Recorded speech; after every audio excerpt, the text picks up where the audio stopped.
Fala galera, Pipo aqui para mais uma linha de biologia. Como sempre, os links para todos os materiais estão aí na descrição e vamos de aula. Então vamos lá de aula de número 3. Hoje o tópico de fisiologia vai ser respiração. A gente está dando continuidade ao estudo aí dos sistemas. E na aula de número 3 eu vou focar na respiração humana principalmente, e depois na aula de número 4 eu vou focar um pouquinho no aprofundamento da respiração, focando na respiração de outros seres vivos e toda a evolução do sistema, tá? Então vamos lá. Para a gente falar sobre respiração humana, a gente primeiro precisa entender do que o sistema respiratório é feito e quais são os órgãos que vão participar dele. E eu vou sempre levar o caminho do ar, que nem eu fiz com digestão, levar o caminho do alimento que vai passar por todo o tubo digestivo. Aqui eu vou ver o caminho do ar saindo da atmosfera e chegando até o final do trato respiratório. Começando então, a ideia é que passe pelas cavidades nasais. Lembrando que a gente pode respirar pela boca e aí vai direto para a faringe, mas isso não é bom para a nossa respiração porque vai pular uma das etapas que é muito importante para a manutenção aí num sistema respiratório saudável. Então, as cavidades nasais são importantes porque elas vão aquecer o ar, vão filtrar o ar e vão até umidificar esse ar. Vamos falar em etapas, cada coisa é importante. Primeiro, a ideia do aquecimento.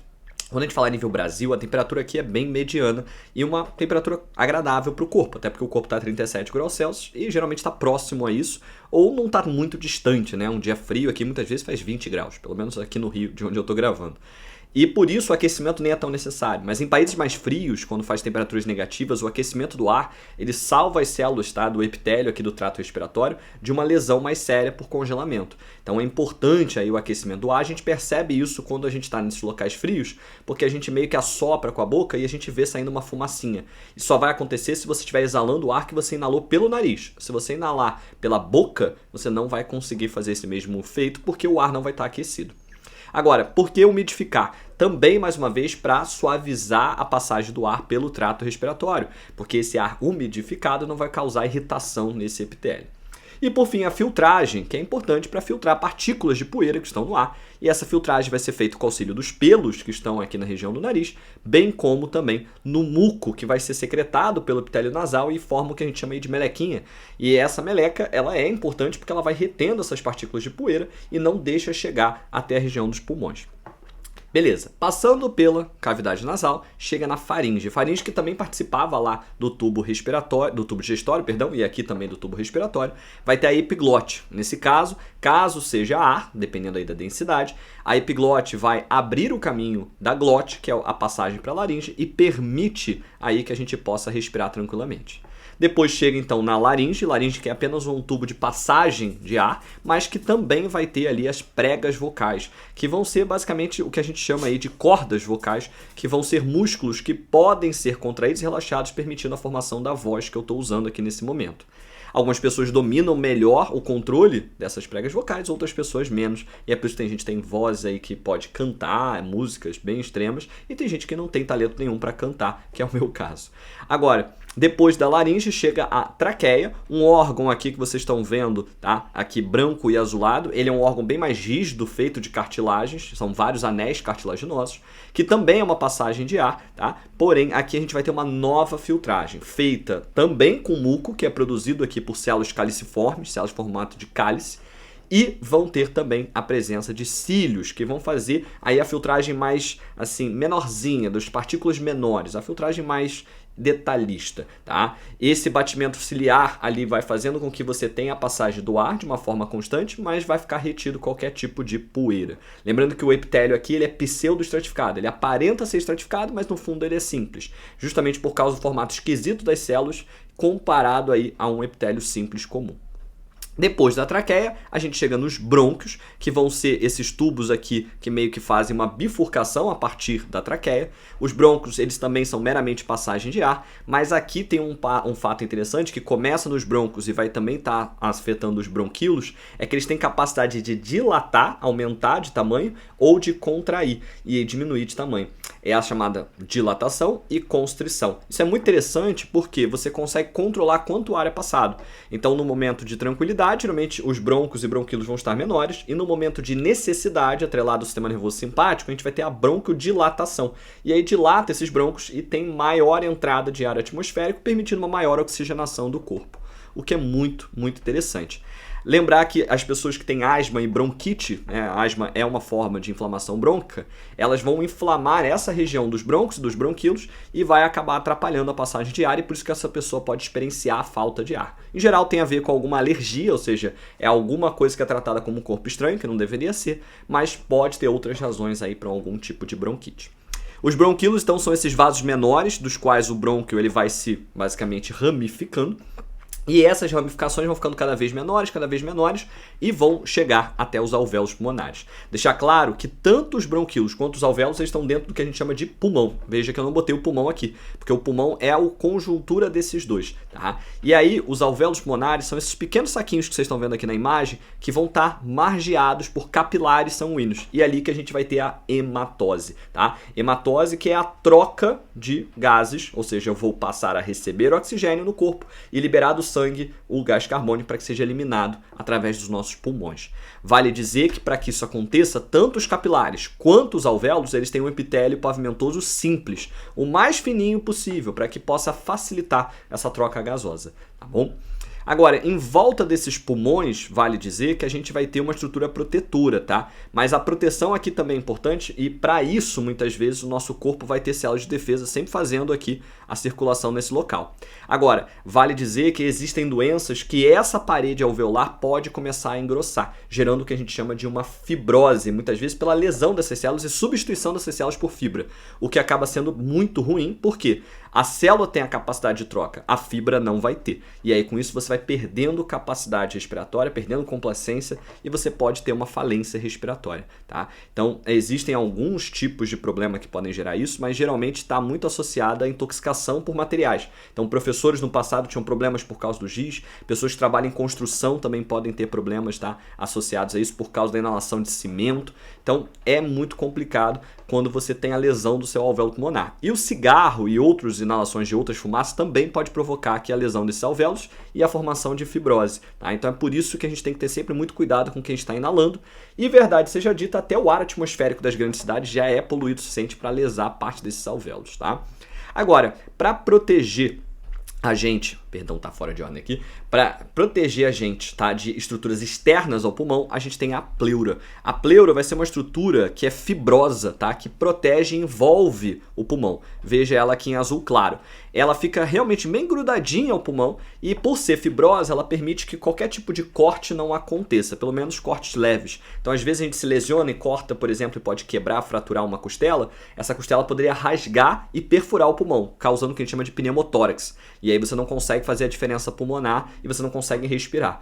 Agora, a pleura, ela vai ser importante então para proteger desses rasgos, mas ela não está imune a isso. Então, dependendo do tamanho do corte, pode acabar lesionando a pleura e o pulmão, e aí vai causar essa doença que eu chamei de pneumotórax.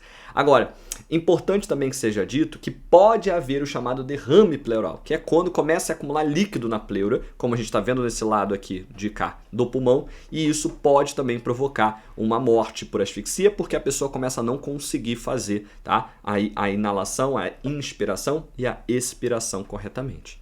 E aí falando delas, né, esses movimentos respiratórios, é muito importante que vocês conheçam qual é o passo a passo, né, o que acontece em cada evento e o que acontece com os músculos cardíacos e com o volume da caixa torácica. Então, deixando claro, a gente tem dois movimentos, o movimento de entrada de ar, chamado de inspiração, e o movimento de saída de ar, chamado de expiração. Vamos pensar primeiro na inspiração, botar o ar para dentro. Essa diferença para a entrada do ar aqui vai basear-se numa diferença de pressão. Então, o que os músculos vão fazer? Quais são eles? O diafragma, que fica embaixo do pulmão, e os intercostais, que ficam lá atrás, tá, do nosso pulmão. Eles vão contrair. Com esses músculos contraídos, você tem que entender qual é a direção deles, tá? Então, o diafragma, ele desce ao contrair porque ele está maior assim. Quando ele contrai, ele acaba baixando. E os músculos intercostais, que estavam pressionando o pulmão assim para frente, quando eles contraem, também diminui de tamanho e aumenta o espaço para que esse pulmão possa inflar. Tá? Ao deixar mais espaço aqui na caixa torácica, o que vai acontecer? Tem a mesma quantidade de ar. Então, a pressão interna no pulmão ela vai diminuir.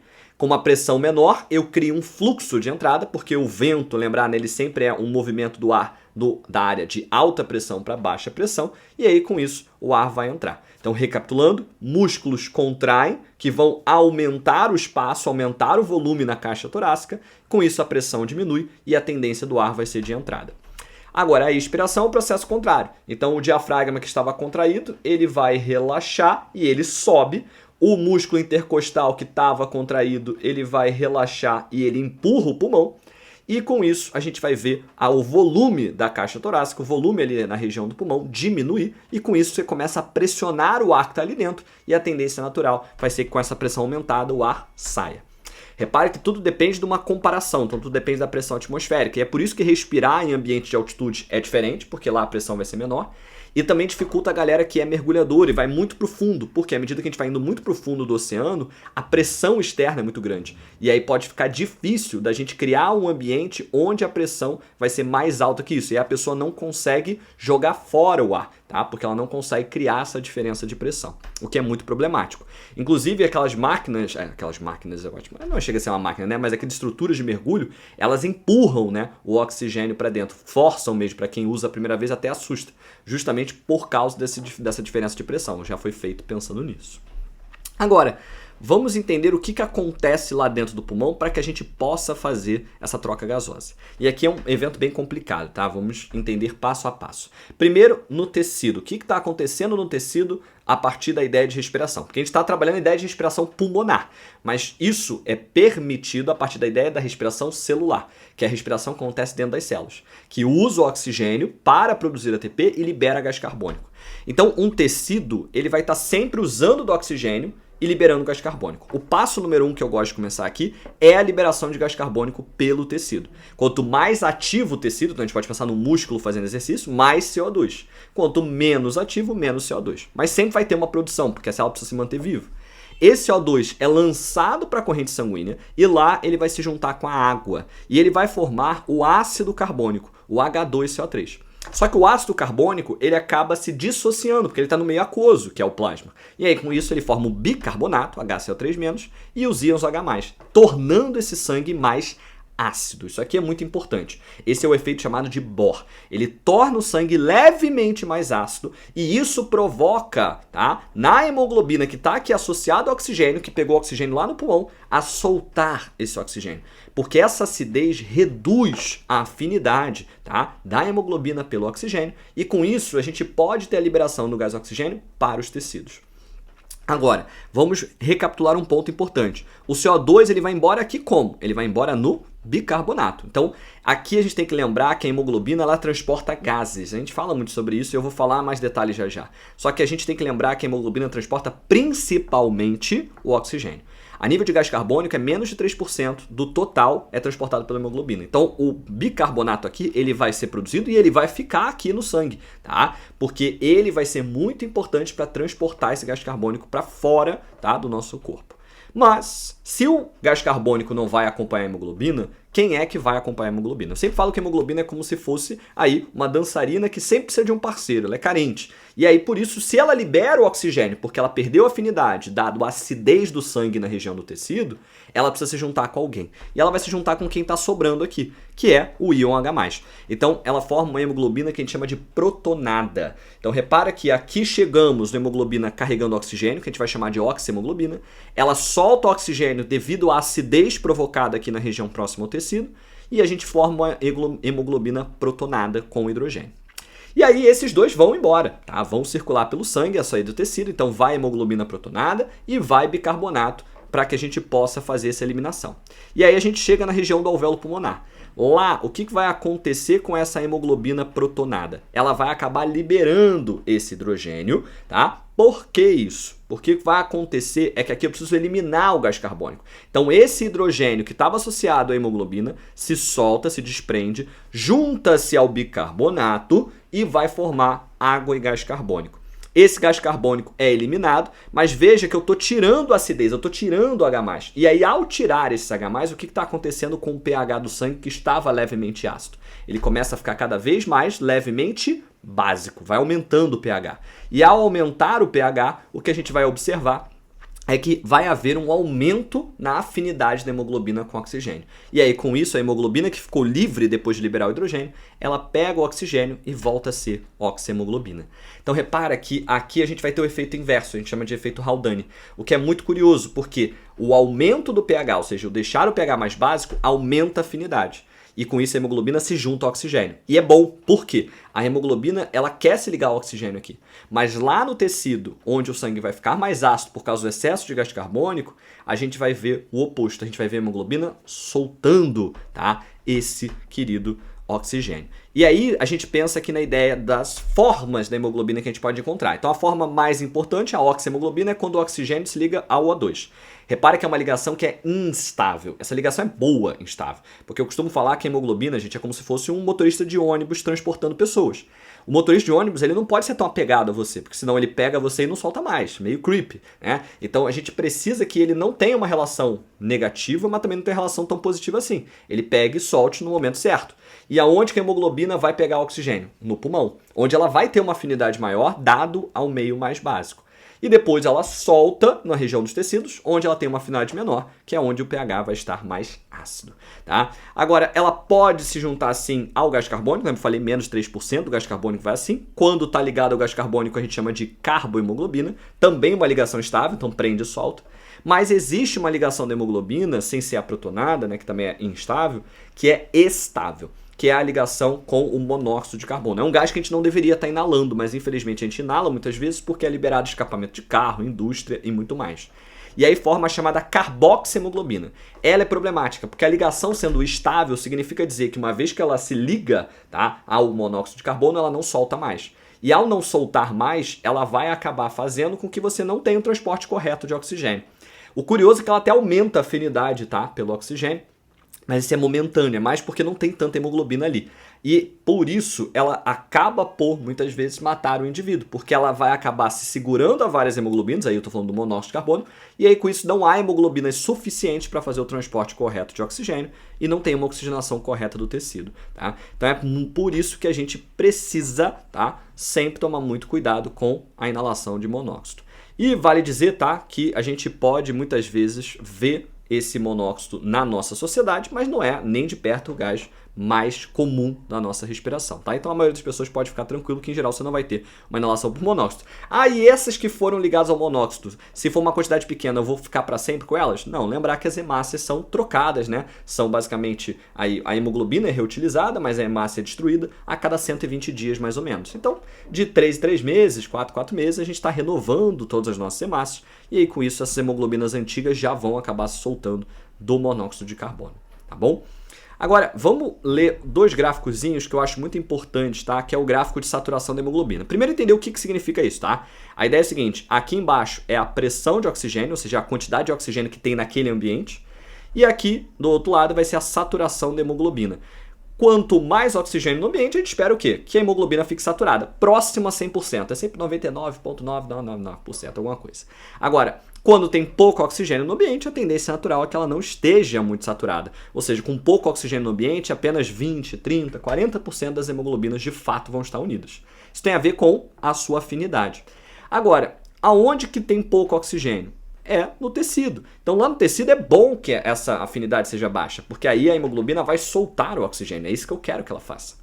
Agora, quando tem muito oxigênio, eu estou pensando no pulmão, aí sim, ela precisa estar saturada ao máximo, tá? Então uma pessoa saudável, ela vai ter esse gráfico assim, dessa forma, porque é isso que vai ajudar ela a transportar corretamente o oxigênio.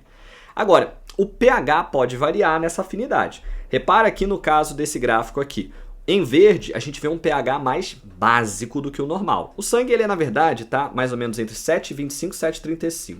E pode ir aí alguns livros dizendo entre 7,25 e 7,45. E a gente vê que não varia muito, ou seja, é pouca coisa, porque tem todo um tamponamento feito pelo bicarbonato. Mas se ficar levemente mais básico, o que a gente está vendo com a curva aqui, que sai do azul e vai para o verde? Ela teve uma maior afinidade, porque ela satura mais rápido. Isso acontece no pulmão com o efeito Haldane, onde a gente vai ver aí, de fato, uma maior afinidade que vai provocar para a gente aí uma ligação mais facilitada. Enquanto que o pH levemente mais ácido, que acontece nos tecidos, está empurrando essa curva mais para a direita, ou seja, reduzindo a afinidade, fazendo com que ela se solte aí com mais facilidade do oxigênio, novamente algo vantajoso.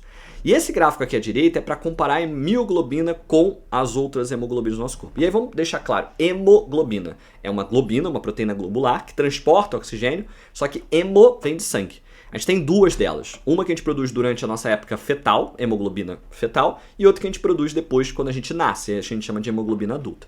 Mas existe uma outra globina que também tem ferro, também tem a cor vermelha e também se liga ao oxigênio. Ela é chamada de mioglobina. Mio que vem de músculo. Essa não transporta oxigênio, essa capta oxigênio. E a gente vê isso por esse gráfico aqui, ó. Veja que a curva de saturação dela satura muito mais rápido do que as outras duas.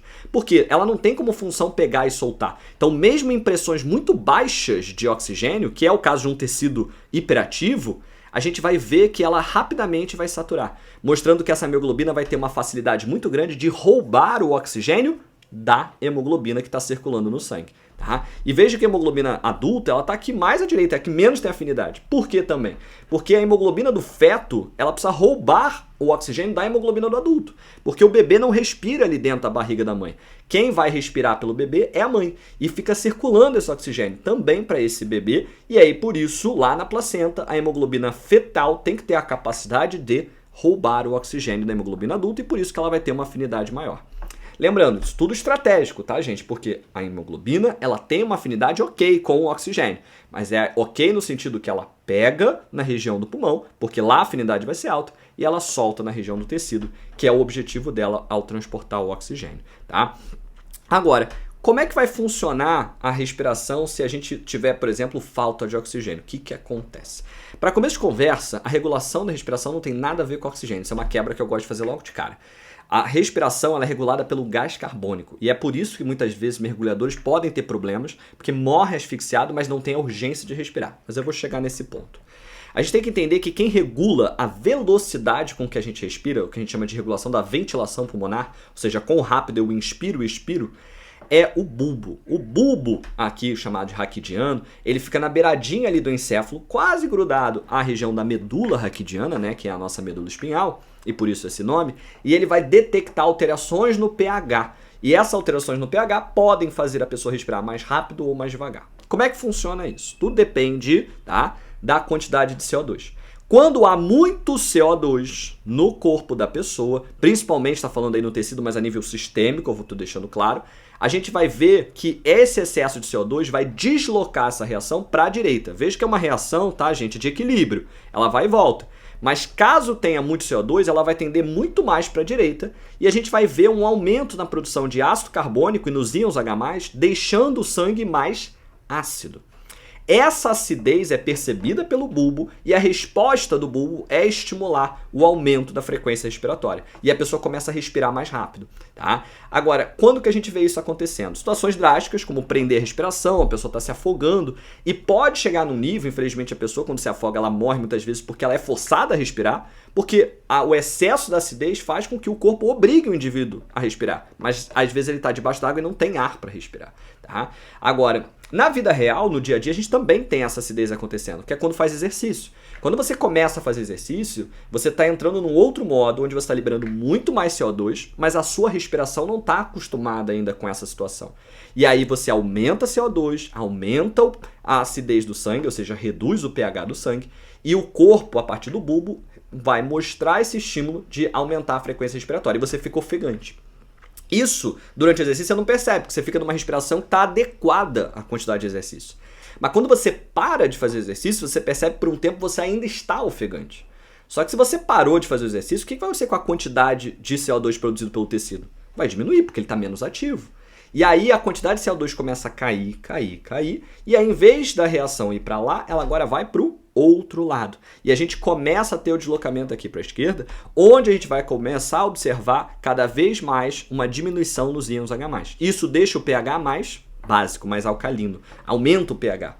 E aí, com isso, essa mudança de pH para um tom mais básico faz com que o bulbo perceba e ele estimula a redução da ventilação respiratória. E aí, com isso, você vê que minutos após um exercício, você está todo ofegante, está respirando muito rápido, mas passa-se um tempo e você volta a ter uma respiração normalizada. Isso porque o teu bulbo percebeu e reduziu a ventilação a partir do pH mais básico. Tá? Quando que isso acontece? Isso acontece na hiperventilação, quando você faz pelo exercício, ou quando você faz aí um pós-exercício. Hiperventilar é você respirar e expirar muitas vezes muito rápido, tá? Isso vai fazer com que eventualmente você acabe aí reduzindo a velocidade da sua frequência respiratória. Muita gente faz a ideia, tá, de que você, para regular, você precisa sempre estar controlando isso mentalmente. Isso é um ponto importante para a galera que é ansiosa. Mas entendo que o nosso corpo só entende variação de pH. E é por isso que depois, muitas vezes, quando eu estou hiperventilando porque eu estou ansioso, com o tempo eu naturalmente vou regular, porque o próprio bulbo vai mandar a redução aqui da ventilação respiratória, uma vez que o sangue ficou muito básico. Existem casos de acidose, excesso de acidez do sangue? Existe, a gente chama de acidose respiratória. Mesma coisa tem da alcalose, mas esses são casos muito extremos. Agora, falar sobre mergulho, que é um ponto muito importante para o vestibular associado a isso aqui. As pessoas quando mergulham, profissionais, não estou falando para ninguém fazer isso de forma aí, assim, a só querer conhecer, eles começam muitas vezes, antes do mergulho, a hiperventilar. Eles começam a respirar muito rápido. Qual é a estratégia disso? Ao hiperventilar, você vai deixar o seu sangue muito mais básico, mais alto. E aí, com isso, quando você enfim mergulha, você demora mais a chegar na acidez limite, o teto do quanto você pode, de fato, ficar aprendendo a respiração. E aí, com isso, você vai aguentar mais tempo debaixo d'água. Isso é muito para mergulhador de apneia. Só que isso é muito perigoso. Por quê? Quando você faz isso, você está enganando o seu corpo. Porque você depois vai ficar muito tempo prendendo a respiração sem colocar o oxigênio para dentro. E corre-se o risco do corpo não ter mais oxigênio, mas não te mandar respirar porque ele não percebeu, porque o pH ainda está fora, tá? Assim, longe de estar fora do padrão. E aí, por isso, tem que se ter muito cuidado com o mergulho. O ideal é você já mergulhar sem hiperventilar. Porque quando você precisar de oxigênio, o teu corpo vai te mandar aquela informação daquele imediatismo e você vai voltar à superfície para que você possa respirar tranquilamente. Tá? É algo curioso do nosso corpo, porque o bulbo ele só percebe variação de pH. Então, a quantidade de oxigênio em si não influencia em nada no quão rápido você respira. É tudo baseado no gás carbônico. Tá bom? Bom, por hoje a gente fica por aqui. Como eu falei, a aula de número 4 vai ser aí o aprofundamento nos sistemas respiratórios e a gente dá continuidade por essa aulinha, tá bom? Até a próxima, grande abraço e valeu!